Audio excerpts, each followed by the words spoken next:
Bien-aimés, chers frères et sœurs, soyez bénis. Toi qui me suis, toi qui me regardes, je te salue, sois béni. Là où tu es à la maison, peut-être devant la télé, dans un endroit avec des amis, peut-être au boulot ou dans une pause, je te salue, sois béni. Je me présente, je suis apôtre Homme Kétan Simplice Gonzo. Je suis aussi docteur spirituel.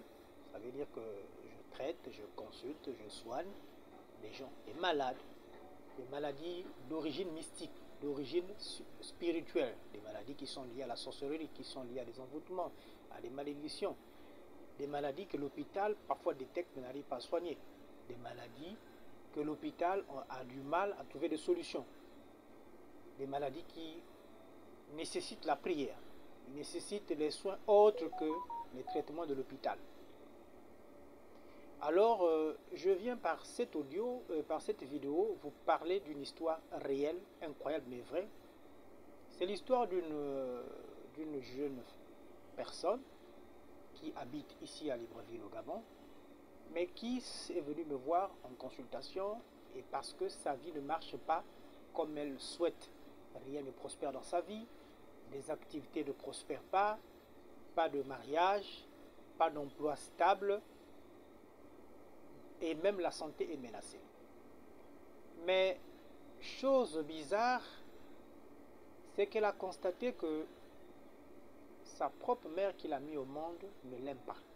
Et souvent, entre elle et sa mère, elle ne s'accorde pas. Sa mère la déteste. Sa mère ne veut rien savoir, malgré tous les efforts, malgré toute la bonne volonté, malgré la bonne éducation qu'elle a reçue de sa grand-mère. Mais entre elle et sa mère, ça ne s'accorde pas. La mère la déteste comme n'est pas prévu. La mère préfère les autres frères et sœurs qu'elle a mis au monde que elle qui semble être l'aînée. Alors je vais donner un petit prénom à la personne pour mieux vous expliquer son histoire. Parce que l'histoire qu'elle vit, si je raconte cette histoire, c'est parce qu'il y a plusieurs personnes ici et partout dans le monde qui subissent par voie des incompréhensions ou de l'indifférence. Que vous êtes tous les enfants d'une même mère, mais la maman va aimer plus les autres enfants que toi. Cela peut être ton cas, cela peut être le cas d'une autre personne.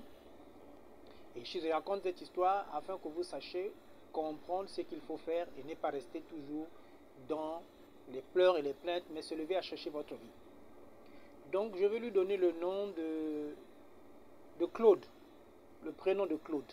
Alors la sœur Claude est venue me voir et nous avons prié ensemble, cherché à savoir quelles sont les raisons et le pourquoi de ces difficultés, le pourquoi de ces souffrances, le pourquoi de l'incompréhension et de la haine envers sa propre, de la haine de sa propre mère.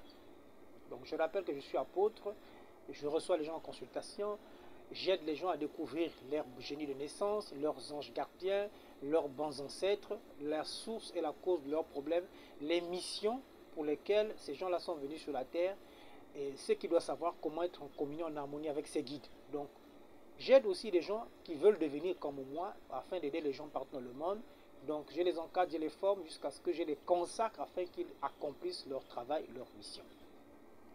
Alors la sœur Claude est venue me voir. Lorsque nous avons prié, cherché à comprendre ce qui se passe, c'est son génie de naissance qui est apparu pour dire qu'elle est une reine qui est venue du monde de Zo, mais pour aider sa famille en réalité. Mais malheureusement pour elle, quand elle est née au mauvais moment. Pourquoi au mauvais moment? Parce que son grand-père, qui est le père de sa mère, avait signé un pacte avec sa mère et son père lui a dit: je ferai de toi une femme grande dans ce pays partout dans le monde. Tu seras aimé, apprécié et sollicité par des grands hommes, tu ne manqueras pas l'argent. Mais à une seule condition, tu ne puisses pas mettre au monde. Tu ne puisses pas mettre au monde. Voilà. Et malheureusement, sa mère, en sortant avec un homme, est tombée enceinte. Elle a tout fait, toutes sortes de méthodes, de curetage. Elle a essayé le curetage, ça n'a pas marché. Elle a mis toutes sortes de médicaments pour essayer d'évacuer, d'enlever cette grossesse, ça n'a pas marché. Alors, au fur et à mesure qu'elle tentait d'évacuer cette grossesse, de détruire cet enfant, les jours et les mois passaient, la grossesse commençait à prendre la forme, elle était donc obligée de laisser. Et lorsque son père a compris, a découvert finalement qu'elle est tombée enceinte, la promesse et le pacte que son père avait signé avec elle a été rompu. Et sitôt, la bénédiction que son père devait lui remettre est descendue sur l'enfant qui est la sœur Claude. Et donc, quand la maman de Claude va donc mettre au monde, elle va donc prendre cet enfant et remettre à sa grand-mère, donc à sa propre mère. Donc, Claude sera élevé par sa grand-mère. Et la mère va détester cet enfant. Pourquoi? Pour elle, Claude est venu détruire sa vie, détruire sa prospérité, détruire le pacte que son père avait signé avec sa mère. Et donc, Claude était détesté. Et Claude n'a jamais su l'histoire, n'a jamais compris l'histoire. C'est pendant la consultation, pendant que nous étions en train de prier, nous étions en train de consulter, de demander à Dieu qu'est-ce qui ne va pas, quelles sont les causes et les sources de ce problème. Et c'est en ce moment-là que le génie de naissance de Claude se manifeste et nous rappelle, nous révèle la vraie cause de la haine et de la jalousie. Et donc la maman a juré, puisque j'ai perdu ma richesse, j'ai perdu de l'argent, j'ai perdu la grandeur que mon père m'avait promis, à cause de ta naissance, à cause de cette grossesse, alors toute ta vie, je me battrai à ce que tu ne puisses réussir en rien. Être dans le chômage n'est pas se marier et manquer de l'argent n'est pas avoir une bonne santé. Et toute la richesse qui te revient en réalité, je la récupère pour la distribuer à tes frères et sœurs. Tu seras la dernière du ventre, alors que tu es l'aîné.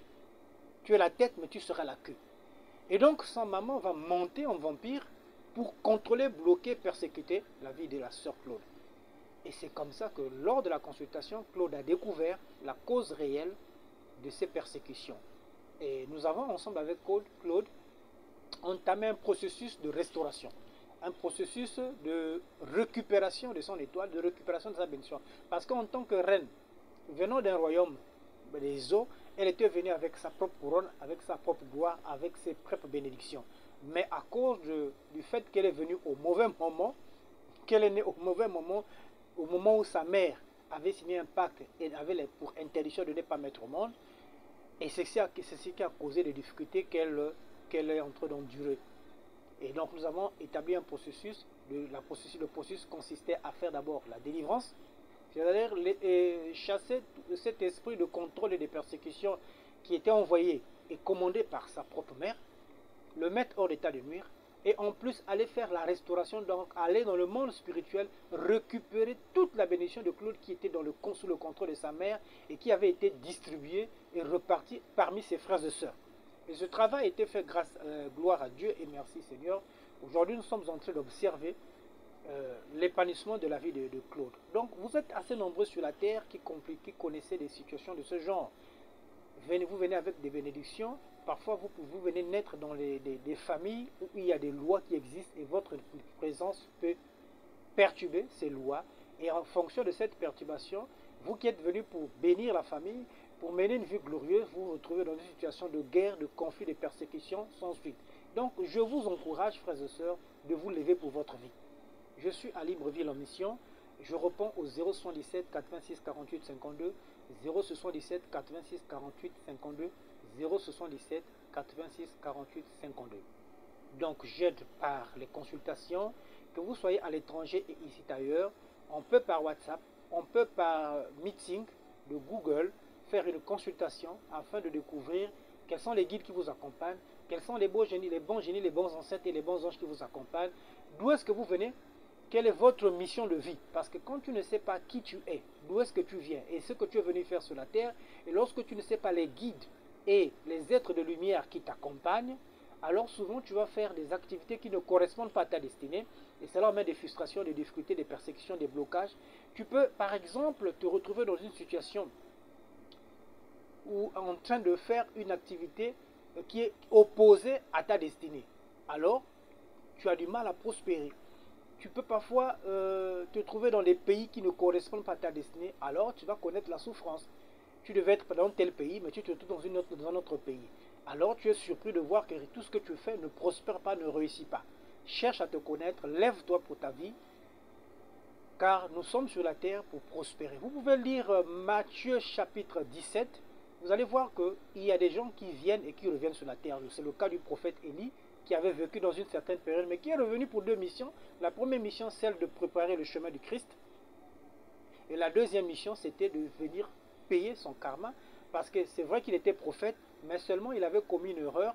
Le fait d'avoir décapité, c'est-à-dire coupé la tête de 140 prophètes de Baal, a créer des problèmes dans sa vie. Soyez bénis pour un nouvel enseignement prochainement.